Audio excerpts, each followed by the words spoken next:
অবৈধ সরকারের অধীনে কোনো নির্বাচন অথবা কোনো কিছু নিয়ম হবে না। জাতীয় ঐক্যবদ্ধ হয়েছে তারেক রহমানের মধ্য দিয়ে এই স্বৈরাচারী সরকারের পতন ঘটিয়ে গণতান্ত্রিক রাষ্ট্র ব্যবস্থা কায়েম করে বেগম খালেদা জিয়াকে আমাদের মাঝে ফিরিয়ে আনবো। আজকে বেগম খালেদা জিয়াকে কারাগারে নেওয়া হয়েছে গণতন্ত্রকে ধ্বংস করার জন্য, দেশকে পরাধীন করার জন্য, দেশের সার্বভৌমত্বকে ধ্বংস করার জন্য তারেক রহমানকে আমাদের মাঝ থেকে দূরে সরিয়ে রাখা হয়েছে। একটি মাত্র কারণ, তারেক রহমানের নেতৃত্ব যেন বাংলাদেশে গণতন্ত্র প্রতিষ্ঠা না হতে পারে, তাই তার বিরুদ্ধে মিথ্যা মামলা দিয়ে তাকে সরিয়ে রাখা হয়েছে।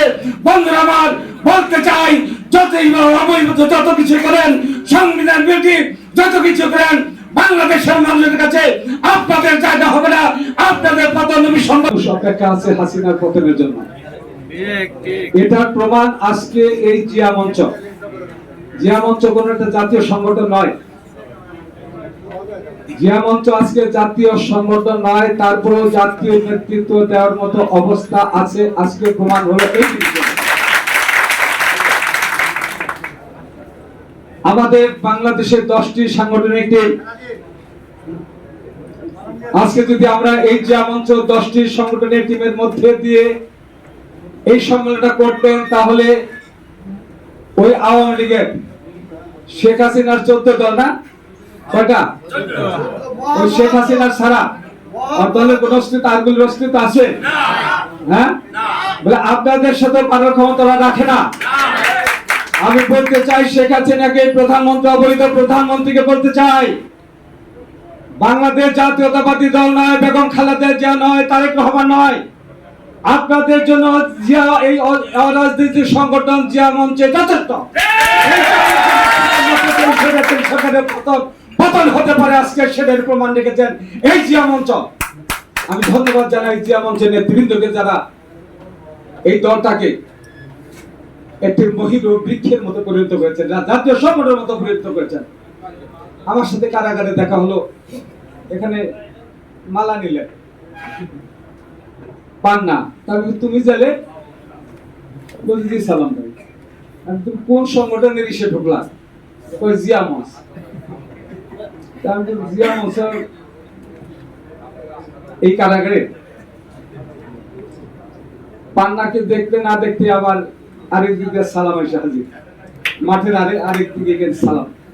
আমি সালামকে জিজ্ঞেস করলাম যে তোমাকে তুমি চিনি, বাট তুমি কি ঢাকা মহানগরীর? বলে না ভাই, আমি তো জিয়া মঞ্চের লোক।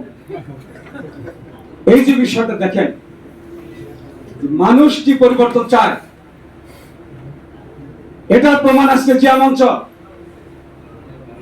আন্দোলন সংগ্রামের মধ্য দিয়ে জাতীয়তাবাদী এই জিয়া মঞ্চ আজকে একটি বলিষ্ঠ জাতীয় সংগঠন হিসাবে রূপান্তরিত হয়েছে।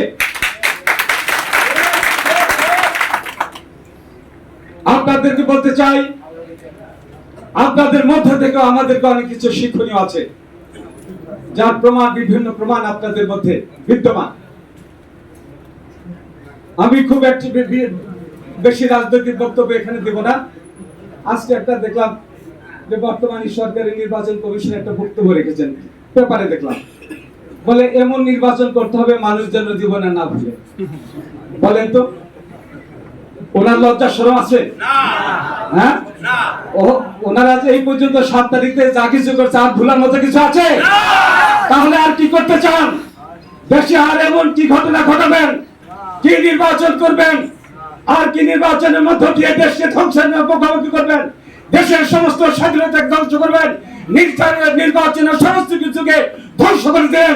এর কারণে শেখ হাসিনা অবৈধ প্রধানমন্ত্রী ওই ধরনের ব্যক্তিকে নির্বাচন কমিশনে বসিয়েছেন, যারা বলছেন এমন নির্বাচন করব বাংলাদেশের মানুষ যেন ভুলতে আর না পারে।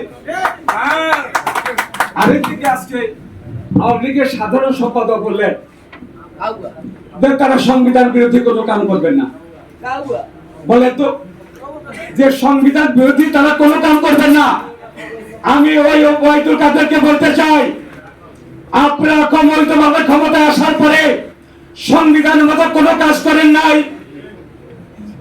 2014-তে কোনো নির্বাচন সংবিধান মতো হয় নাই, 2018-তে কোনো নির্বাচন সংবিধান মতো করেন নাই, সর্বশেষ 24 সালের নির্বাচনে সংবিধান মতো হয় নাই, বাংলাদেশের মানুষ ঐক্যবদ্ধ, তারেক রহমানের নেতৃত্বে জাতীয় ঐক্যবদ্ধ।